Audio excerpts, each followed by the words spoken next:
اس سب سے بڑھ کر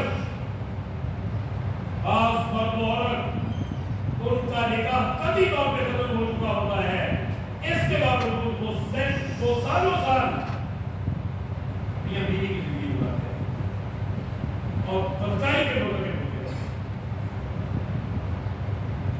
میاں بیوی کی زندگی گزارتے ہیں جب ان کے درمیان کوئی نکاح نہیں ہوتا، ایک دوسرے کی طرف نظر اٹھانا حرام ہوتا ہے، لیکن کیوں؟ طلاق مغلظہ دے دی ہے، 3 طلاقیں دے دی ہیں، اس کے بعد پھر ان کی زندگی گزارنے کو اس کے یہ رہنے کا کیا مطلب ہوا؟ اللہ اکبر۔ اور بعض لوگ وہ طلاق دیتے ہیں اور پھر اپنے طور پہ کفارے ادا کرتے ہیں اور ان کو نکاح کو باہر کر دیتے ہیں۔ وہ طلاق کا کوئی کفارہ نہیں ہوتا، وہ صرف ایک صورت ہے زہار جس میں کفارہ ہے کہ کوئی شخص اپنی بیوی کو ماں کے ساتھ تشبیہ دے حرمت میں، یا اپنے کسی باہر رشتہ دار کے ساتھ تشبیہ دے، وہاں کفارے کی ضرورت ہے۔ باقی تو نکاح میں کفارہ، طلاق میں کفارہ تو نہیں ہوتا، طلاق تو طلاق ہے، یہ تو ایک ایسا تیر ہے جب زبان سے نکل گیا تو یہ واپس آنے والا نہیں، بس ختم ہو گیا۔ یہ ایسی گولی ہے جب فائر کر دی تو یہ بالکل ظاہر ہو گئی اور دوبارہ اس کا کوئی وجود نہیں، اور صرف 3 اختیار بندے کے پاس ہوتے ہیں، اور اگر 3 اس نے ایک ہی مرتبہ اختیار استعمال کر دیے تو بھی واپسی کی کوئی صورت باقی نہیں نظر آتی۔ اور اسی طرح یہ مسائل طلاق سے عدم واقفیت، اس کا نتیجہ متعلقہ خواتین کی کثرت، اور پھر کوئی خاتون اگر واپس گھر لوٹ آتی ہے تو وہ ایک بڑا بوجھ سمجھی جاتی ہے، مسئلے اعتبار سے بڑے مسائل اس میں پیدا ہو جاتے ہیں۔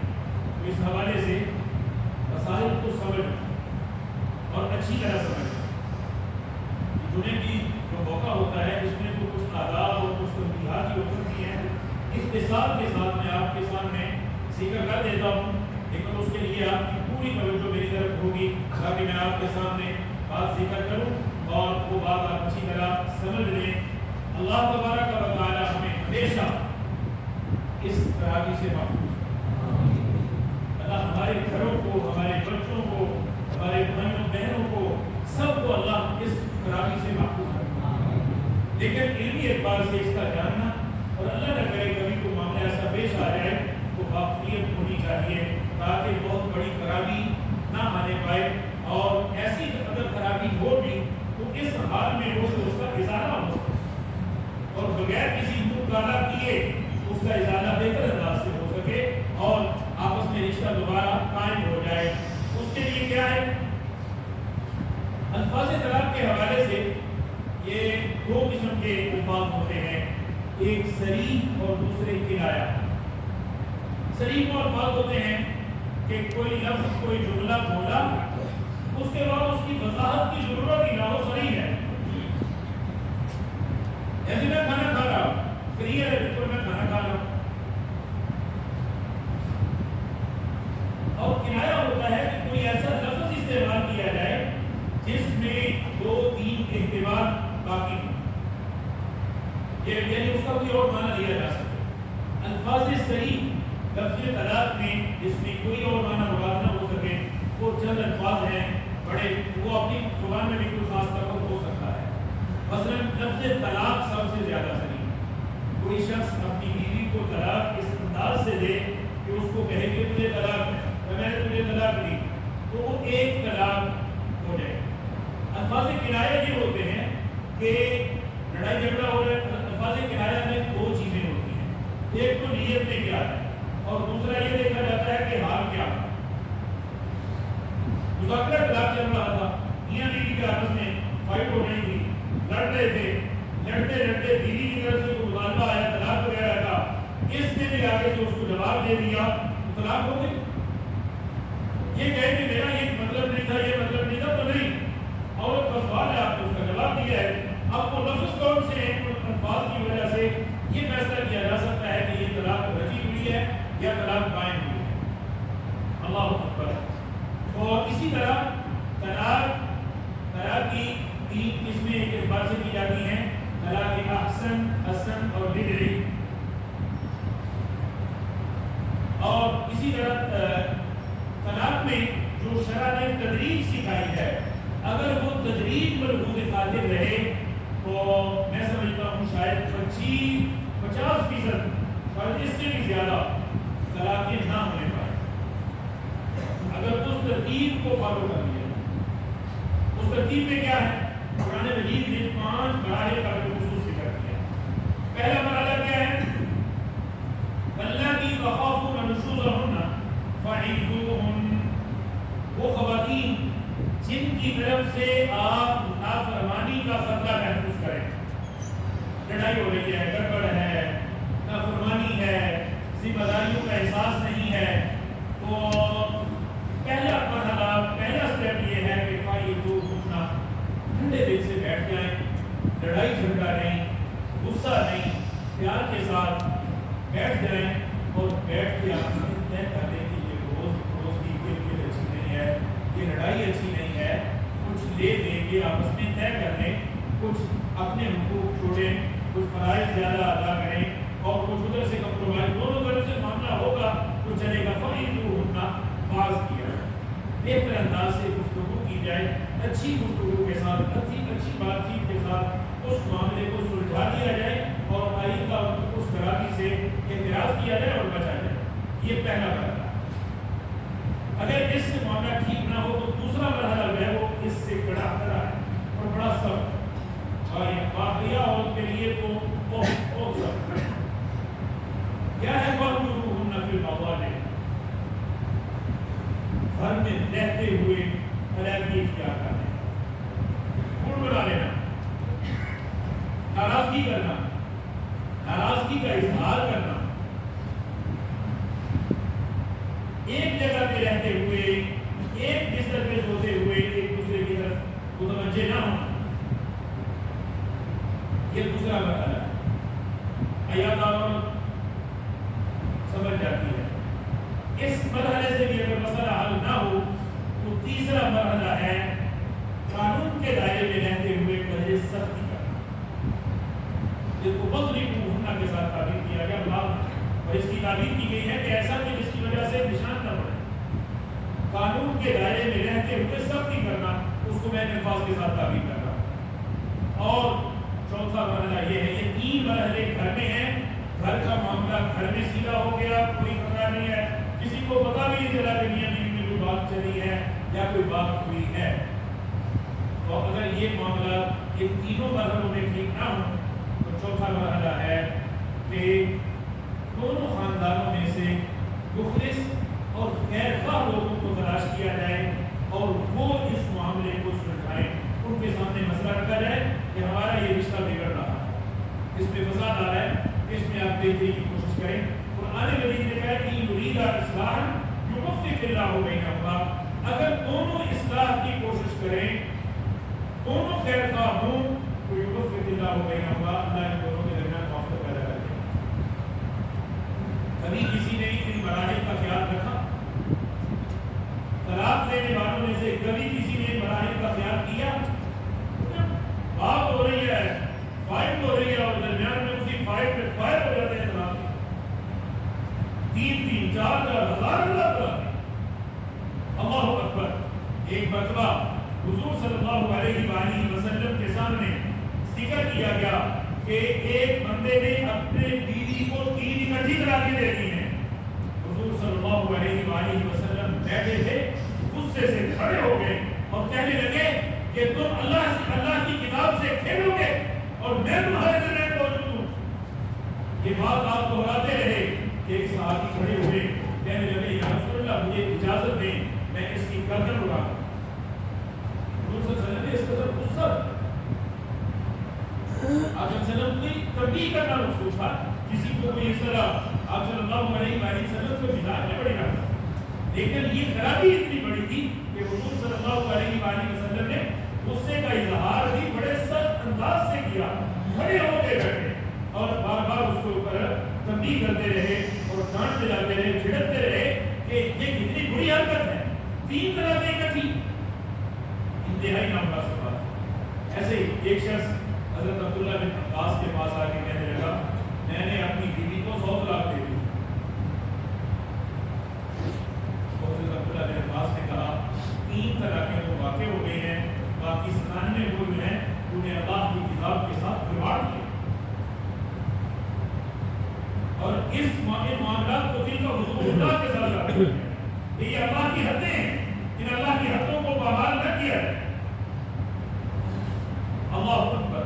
4 مراحل کا ذکر میں نے آپ کے سامنے کیا.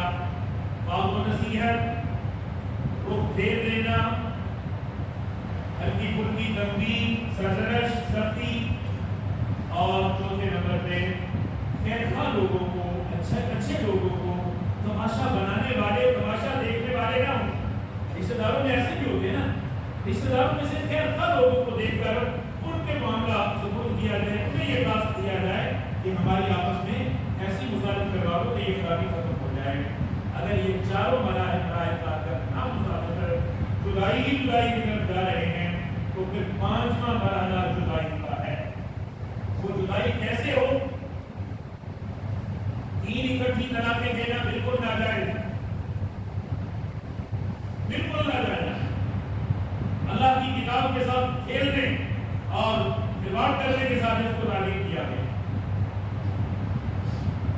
اور جس وقت اپنے خاص پروسیس میں ہے, نینسیز میں ہے, اس کو ایسا آیا ہوا ہے, اس حال میں اس کو طلاق دینا یہ بھی ناجائز, جس کی بھی اجازت نہیں.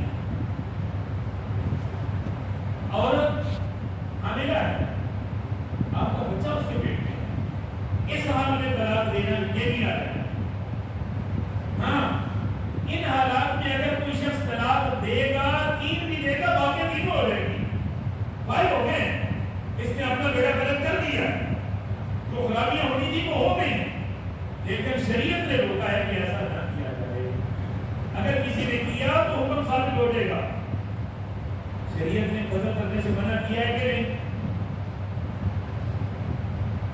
ایک نفس کی حرمت ایسے ہے جیسے پورے انسانوں کی حرمت. کعبۃ اللہ سے بڑھ کر ہے مومن کی حرمت. مومن کو قتل کرنا جائز نہیں ہے, مومن پہ ناجائز ہاتھ اٹھانا جائز نہیں ہے. لیکن اگر کسی نے قتل کر دیا تو حکم ثابت ہو جائے گا. اسی طرح حالت حیض میں طلاق دینا جائز نہیں ہے. حاملہ عورت کو طلاق دینا جائز نہیں ہے. 3 طلاقیں اکٹھی دینا جائز نہیں ہے. اگر کسی نے یہ خباثت کر دی تو یہ حکم ثابت ہو جائے گی. یہ نہیں کہ طلاق نہیں ہوگی, ہو جائے گی, اور 3 ہو جائے گی. جس حال میں اس نے یہ کام کیا اس حال میں ہو جائے. میں پھر عرض کر رہا ہوں, حاملہ عورت کو طلاق دینا جائز نہیں ہے. حالت حیض میں طلاق جائز نہیں ہے. اسی طرح ایک عورت اس پاکیزہ دور سے گزر رہی ہے, یعنی ایسے فارغ ہو چکی ہے, اور آپ اس یعنی اس کا شوہر اس سے مل چکا ہے, آپ اس میں زن و شو آپس میں میاں بیوی تعلق قائم کر چکے ہیں.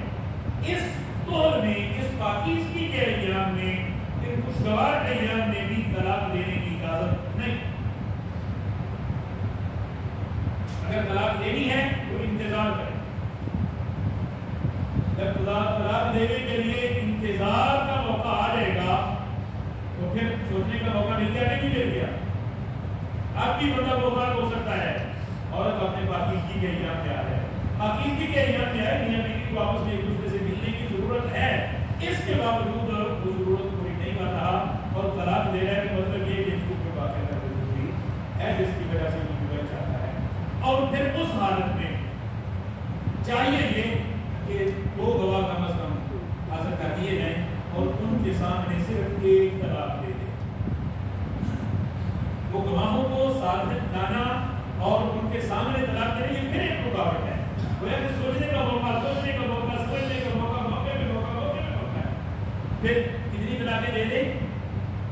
صرف ایک واضح طلاق دے دیں, صحیح الفاظ کے ساتھ ایک طلاق دے دیں. جب ایک طلاق دے دے اس کے بعد طلاق دینا بھول جائے,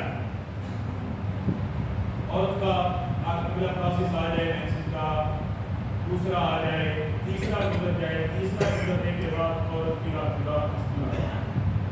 تیسرا گزرنے سے پہلے وہ عورت اس کی عدت گزار رہی تھی, اور یہ اس عدت کے اندر رجوع کرنا چاہتا تو کر سکتا تھا بغیر کسی رکاوٹ کے.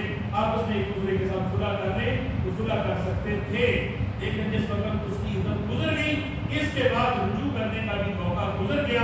ہاں کا کوئی بہت بڑا نقصان نہیں ہوا، اس کے پاس سوچنے سمجھنے کا موقع موجود ہے۔ اب دونوں جدا ہو گئے، اور خاتون شادی کرنا چاہتی ہے وہ بھی کر سکتی ہے، اور مرد بھی اس کے ساتھ کوئی تعلق باقی نہیں رہا، یعنی کوئی حقیقت بھی گزار چکی ہے۔ تو اب 1 مہینہ گزر گیا، 2 مہینے گزر گئے، اب بچوں کے حوالے سے دیکھتے ہیں، بچے ماں باپ کے لیے تڑپتے ہیں، ایک کے پاس ہے تو دوسرے کے لیے۔ 5-6 مہینے کے بعد بڑے سنگ دل سے سال گزار لیا، کچھ عرصہ گزرنے کے بعد جتنا بھی بیت گیا، آپس میں احساس ہوا کہ ہم غلطی کر بیٹھے، ہم تو بھول کر بیٹھے ہیں۔ تو صبح کا بھولا شام کو گھر آ سکتا ہے، اس کو بھولا نہ کہیے، آپس میں دوبارہ نکاح ہے، آپس میں دوبارہ کیا کریں، بغیر کسی رکاوٹ کے، بغیر کسی ڈھیلے وغیرہ کے، میاں بیوی میں جو پہلے تھے وہ آپس میں نکاح کر لیں، اور اگر وہ نکاح کرے تو باقی رشتے داروں کو رکاوٹ نہیں لانے چاہیے۔ نبی کریم صلی اللہ علیہ وسلم کے زمانہ میں ایسا ہوا، ایک خاتون کو طلاق ملی، طلاق رہی تھی، عدت گزر گئی، وہ قائم ہو گئی، جدا ہو گئی عورت۔ اب اس عورت نے آگے شادی اور کرنی تھی، اس شادی کے لیے پیغام آنا شروع ہوئے، وہ پہلے سے عورت نے بھی پیغام بھیج دیا۔ رشتے داروں نے کہا اس نے پہلے ہماری بہن کو طلاق دیا، ہم نے اس کے ساتھ دوبارہ اس کی شادی کر نہیں ہونے دیں گے۔ کہا نہیں، تم رکاوٹ نہ بنو، اگر دونوں آپس میں ملنا چاہتے ہیں تو کسی اور سے شادی کرنے کی نسبت یہ پہلا بہتر ہوگا، کیونکہ اب یہ ایک ٹھوکر کھا چکے ہیں، دوبارہ اگر مل رہے ہیں، دونوں کی رضامندی ہے تو امید کی جاتی ہے کہ یہ دوبارہ اس رشتے کو تقدس کے ساتھ گزاریں گے۔ کوئی ایسی نکاح ہوگا جیسے پہلے ہوا تھا، یعنی باہر بھی مقرر ہوگا، گواہ بھی موجود ہوں گے، اور ایجاب و قبول بھی ہوگا، یہ پورا جس طرح جیسے پہلے نکاح ہوا تھا اسی طرح نکاح دوبارہ ہوگا۔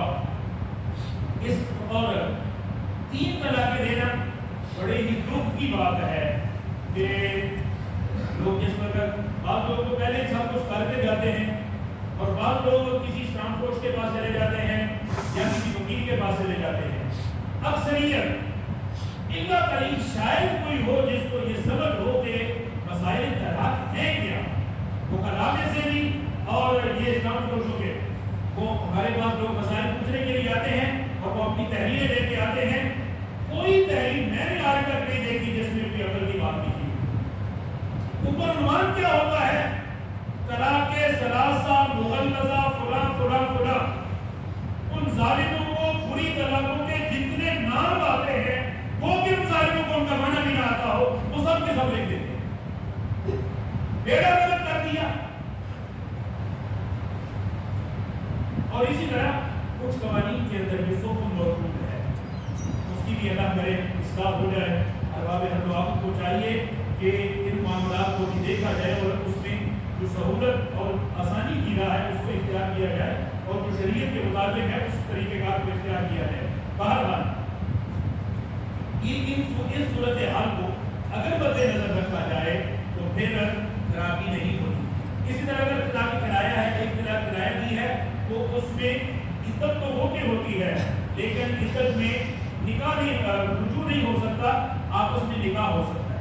طلاق بائن کی صورت میں، کرایہ کی صورت میں بھی، یعنی اگر کسی ایسی حالت میں طلاق ایسے لفظ کے ساتھ طلاق دی کہ جس کی وجہ سے لفظ صحیح تو نہیں ہے لیکن کرایہ ہے، کرایے کے ساتھ لفظ یعنی طلاق رجعی نہیں ہوتی جس میں رجوع کر سکے، ایسی طلاق باطل ہو جاتی ہے جس میں رجوع نہیں ہو سکتا، ہاں نکاح دوبارہ ہو سکتا ہے۔ مثلا ایسی صورت تو اکیلی، تو اس کے 2 معنی ہو سکتے ہیں، ایک تو یہ کہ وہ اپنے حسن میں اپنی خوبیوں میں اکیلی ہے، لکھتا ہے، اور یہ بھی معنی ہو سکتا ہے کہ میرا اس سے تعلق ختم ہے۔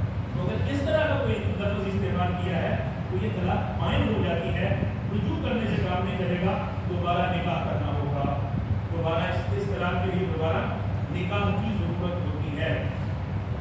نکاح کر لیا دونوں اس طرح میاں بیوی بن جائیں گے، اور یہ یاد رکھا جائے جب ایک مرتبہ یہ فاصل گزر گیا تو 3 طلاقوں کا بندہ مالک تھا، ایک اس میں کھو گئی، اب 2 اس کے پاس باقی ہیں، دوبارہ نکاح بھی کرے گا نا تو دوبارہ 3 طلاقوں کا مالک نہیں بن گئے، دوبارہ صرف 2 طلاق ہوگا، اگر پہلے 2 دے چکا ہے تو صرف 1 کا مالک ہوگا، یعنی آئندہ زندگی اور زیادہ احتیاط سے گزارنے کی ضرورت ہوگی۔ اللہ تبارک و تعالی